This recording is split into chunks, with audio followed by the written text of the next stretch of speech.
2-10 mount there, and then we have got oil pressure and oil temperature sensors. So yeah. One thing, as you can see with the old setup, is this fitting here for the turbo return, which is, as you can see, is much higher now, so we've got to replace it anyway. Brad's moved the oil return to here, so it's no longer at the bottom of the sump splashing into the oil, and we get rid of this ORB fitting here, which basically extends it a bit further out, and when we've got the diaper on, it's quite annoying. So it's going to be nicely tucked a little bit better. Obviously we've got to work around the alternator and get it up to the top. Right, let's go.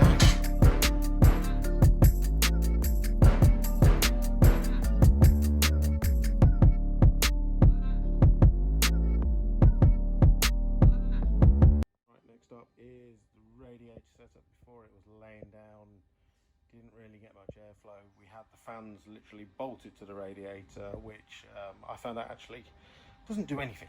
If you've got the fans bolted to the radiator, the center of the fan is about here and basically cools that section of the radiator, not that. Whereas now, as you can see, still got the two fans exactly the same size, but they're on a little cowling, so a little bit further away, which means they should cool down the whole of that section and the whole of that section. So at the moment we're going to be running the full water system, which means we'll come out the radiator into the water pump that runs up into the engine, and then obviously still runs the flows and comes out of here. Currently I've got these Davis Craig plastic water pump, but after seeing what happened with the HST Audi, where they lifted the head, the boost went into the coolant system and basically split this thing apart, and that's what put the car into the wall.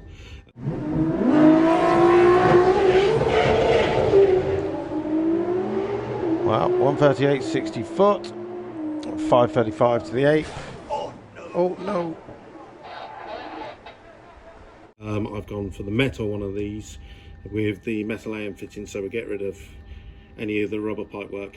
But with the full race engine that's concreted, it will literally come into this pump and it will come out of here, and we're going to work it round, and it will go into the cylinder head via this port here, and then we'll see, I'll go through the head back out into the radiator.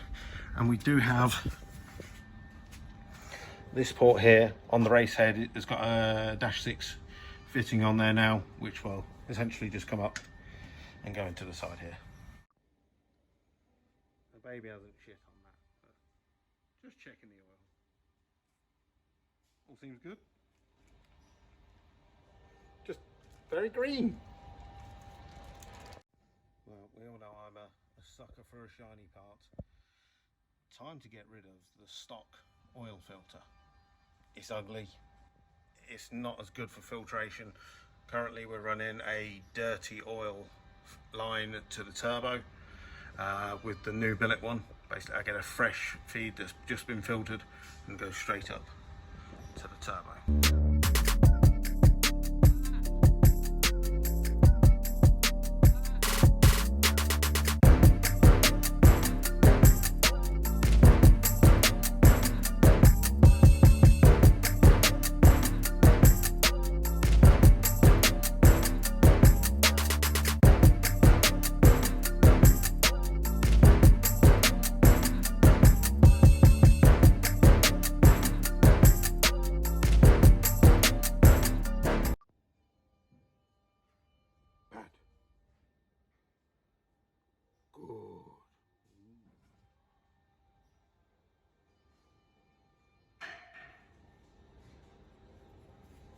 Billet goodness. There we go.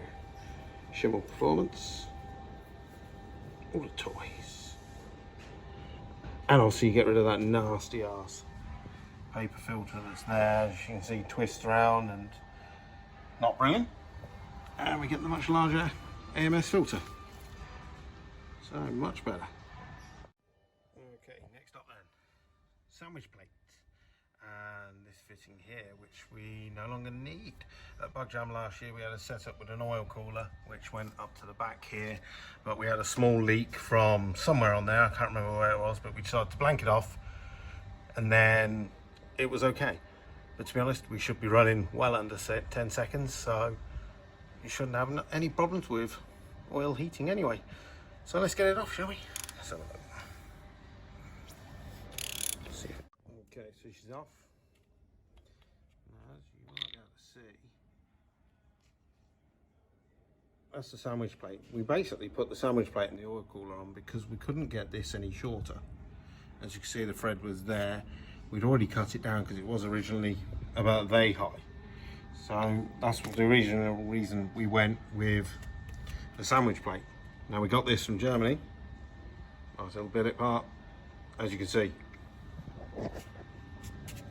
So much shorter. And that will fit just there and basically just cap it off completely. Winner. Okay, so first part done. Here's our little threaded part. And then we can move on to the cap, which is pretty simple. Just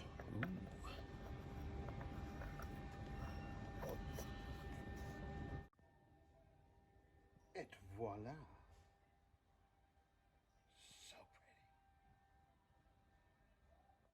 So as you can see under here, we've got the new oil water cap. Got a Shimmer Performance billet. Billet, everybody loves billet. Oil separator, we've got a filter there, and obviously you've got all of your senders down there. So you've got temperature, low pressure, high pressure, all the way around, I can't remember. And then it's as if it fitted, look, it goes all the way up.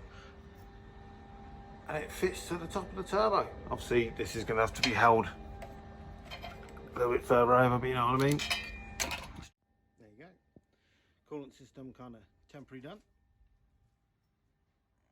So as before, coolant's going to be going into the block, up into the head, out the head, up into the radiator and down, into there. Pretty simple. Nice.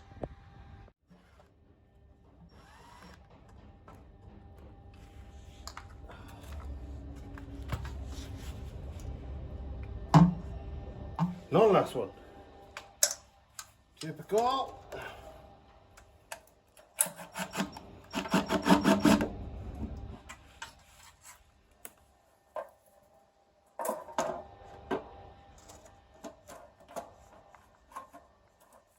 Well, shit.